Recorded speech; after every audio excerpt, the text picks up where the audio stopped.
좋은 아침입니다. 오늘은 10월 28일 화요일입니다. 즐겁고 감사한 하루 되시기 바랍니다.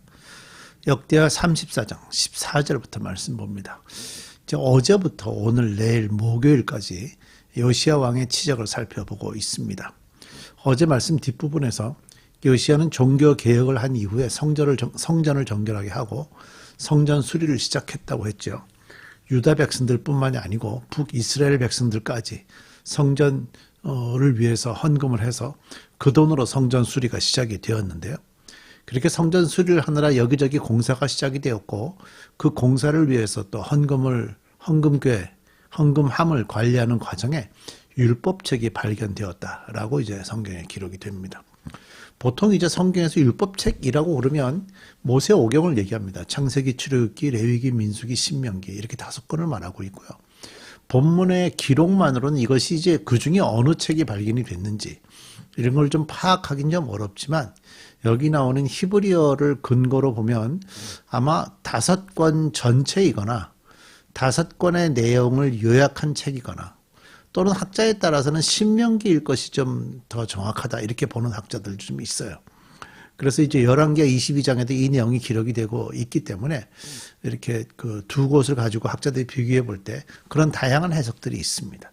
자, 이제 본문으로 들어가서 이 본문의 말씀을 좀 보죠. 역대하 34장 14절입니다.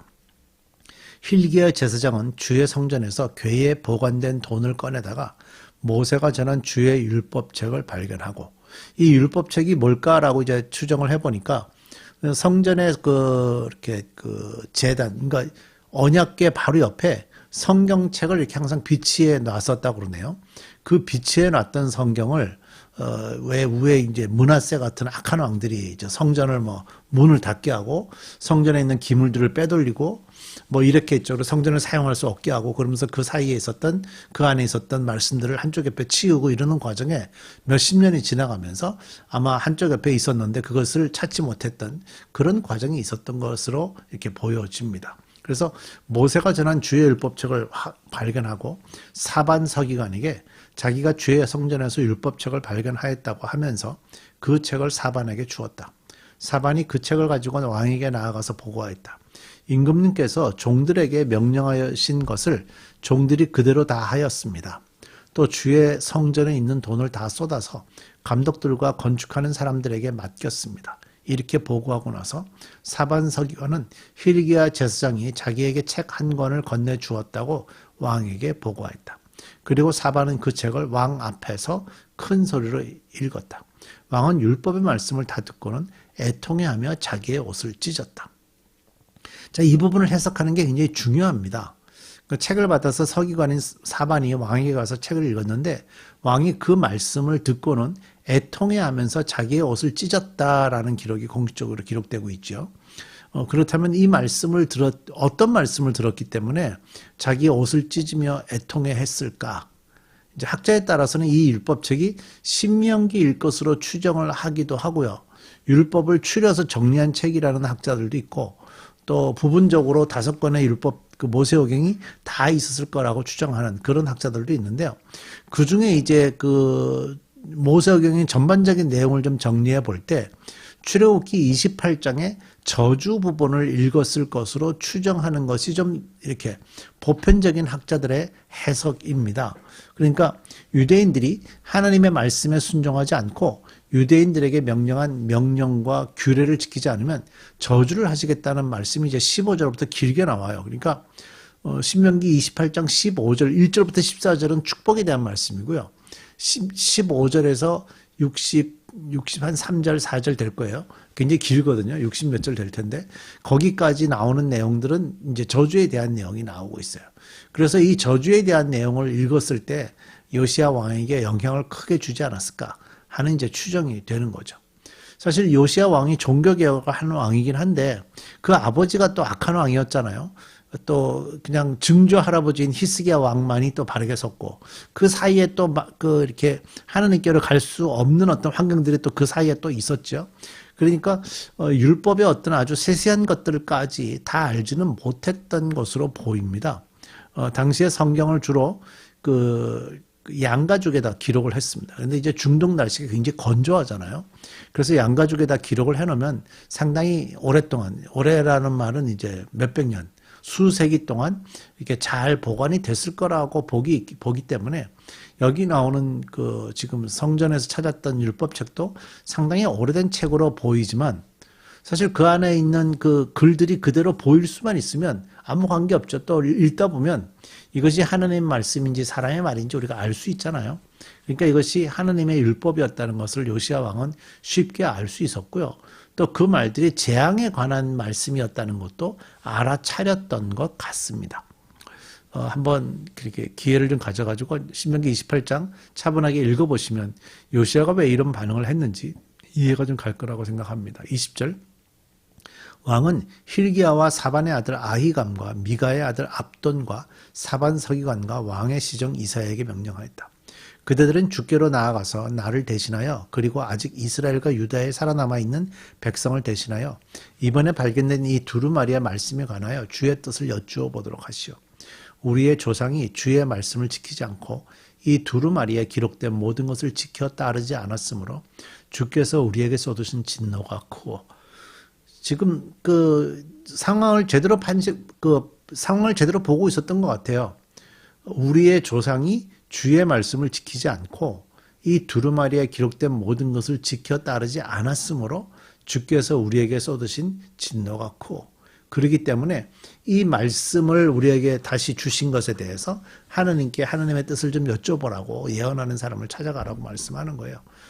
잘 판단하고 있고 상황을 잘 보고 있고 정확하게 판단한 것으로 보여집니다. 22절 힐기야가 왕의 명령을 받은 사람들과 함께 훌다 예언자에게로 갔다.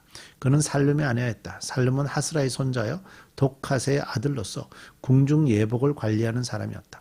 훌다는 예루살렘의 제2구역에 살고 있었는데 그들이 그에게 가서 왕의 말을 전하니 훌다가 그들에게 말하였다. 주 이스라엘의 하나님께서 이렇게 말씀하시니 그대들은 나에게 보내어 주의 뜻을 물어보라고 한 그분에게 가서 전하시오. 나 주가 이렇게 말한다. 예언자들이 예언할 때는 항상 이런 표현을 합니다. 유다 왕 앞에서 낭독한 책에 기록된 모든 저주대로 이제 저주라고 나오죠. 그래서 이제 학자들이 볼 때 신명기 28장 15절부터 나오는 구절일 것으로 추정을 하는 겁니다. 내가 이것과 여기에 사는 주민들에게 재앙을 내리겠다.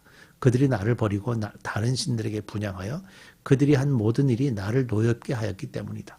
그러므로 내 분노를 여기에다 쏟을 것이니 아무도 끄지 못할 것이다 하셨소. 그러니까 하나님이 이런 말씀을 하셨다는 거예요. 그러니까 사실 그 요시야 왕이 그 말씀을 통해서 들었던 메시지하고 똑같은 말씀을 하신 거죠. 26절 주의 뜻을 주께 여쭈어 보려고 그대들을 나에게로 보낸 유다 왕에게는 이렇게 전하시오. 주 이스라엘의 하나님이 이렇게 말한다. 하나님이 그 예언자에게 하신 말씀이 있고 그 예언자에게 하신 말씀을 이들에게 전달하면서 이제 하나님께서 요시야 왕에게 전하는 말씀을 전달하라 이러는 거죠. 내가 들은 말씀을 설명하겠다. 내가 이곳과 이곳에 사는 주민을 두고 말한 것을 내가 듣고 마음에 느낀 바 있어서 하나님 앞 곧 내 앞에서 겸손해져서 내가 옷을 찢으며 통곡하였으므로 내가 내 기도를 들어주었다. 나 주가 말한다. 그러니까 요시야 왕은 이미 그 말씀을 듣고 벽에서 찾은 그 율법책의 말씀을 듣고 하느님 앞에서 회개하면서 나갔던 것 같아요. 겸손해져서 옷을 찢으며 통곡하고 나갔잖아요. 그랬던 것이 바탕이 돼서 기도를 들어주었다. 요 앞에 이제 그 요시야 왕이 그렇게 나갔다는 구절이 있었잖아요. 그래서 기도를 들어주었다라고 말씀하면서 28절 그러므로 이곳과 이곳 주민에게 내리기로 한 모든 재앙을 내가 죽을 때까지는 내리지 않겠다. 내가 너를 내 조상에게로 보낼 때에는 내가 평안히 무덤에 안장되게 하겠다 하셨습니다. 그들이 돌아와서 이 말을 왕에게 전하였다. 요시야는 말씀을 들으면서 바로 통곡과 해결로 이어졌죠. 그것을 하나님이 바로 받으셨다는 거예요. 유다의 그 죄악을 용서해 주셨어요. 그 다음에 이제 29절 왕이 사람을 보내어 유다와 예루살렘의 모든 장로를 불러 모았다. 왕은 주의 성전에 올라갈 때에 유다의 모든 백성과 예루살렘 주민과 제사장들과 레위 사람들과 어른부터 아이에 이르기까지 모든 백성을 다 데리고 주의 성전으로 올라갔다. 그때에 왕은 주의 성전에서 발견된 언약책에 적힌 모든 사람들에게 크게 들려주도록 하였다. 왕은 자기의 자리에 서서 주님을 따를 것과 마음과 목숨을 다 바쳐 주의 계명과 법도와 규례를 지킬 것과 이 책에 적힌 언약의 말씀을 지킬 것을 맹세하는 언약을 주 앞에서 맺었다. 왕이 거기에 있는 예루살렘과 베냐민 사람들에게도 이 언약에 참여하게 하니 예루살렘 주민이 하나님 곧 조상의 하나님이 세우신 언약을 따랐다. 이와 같이 여호수아는 이스라엘 자손에게 속한 모든 땅에서 혐오스러운 것들을 다 없애버리고 이스라엘의 모든 사람으로 주 하나님을 섬기게 하였으므로 요시아가 살아있는 동안에는 백성이 주 조상의 하나님께 복종하고 떠나지 않았다. 요시아 왕은 유다 백성들, 모든 유다 백성들, 제사장 레위 사람, 일반 유다 백성들, 아이, 어른 관계없이 모두를 데리고 성전에 올라가세요. 성전에서 찾은 말씀을 그들에게 다 읽게 하고 그들과 함께 이 언약에 참여하도록 유도했습니다. 그리고 왕은 백성들과 함께 주님을 따를 것과 마음과 목숨을 다 바쳐 그의 계명과 법도와 규례를 지킬 것과 이 책에 적힌 언약의 말씀을 지킬 것을 맹세하는 언약을 주 앞에서 맺었다. 그러니까 원래 하나님과 유다 백성, 하나님과 우리 그리스도인들은 언약 관계거든요. 그 언약 관계를 다시 확인하는 겁니다. 우리는 항상 그 언약의 관계에 있다는 것을 늘 머릿속에 새기시면 좋겠고요. 요즘에 공의도 무너지고 정의도 무너지고 말씀도 제대로 서지 못하는 이 시대의 교인들, 또 이 시대의 그리스도인들, 교회들을 좀 돌아보면서 우리가 좀 더 이 말씀의 자리에 돌아가는 그런 역할들을 이렇게 할 수 있도록 우리를 좀 다짐할 수 있으면 좋겠습니다. 우리 기도하겠습니다.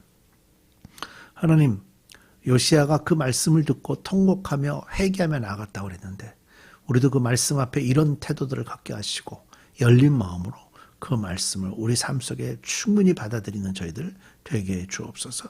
예수님의 이름으로 기도드립니다. 아멘.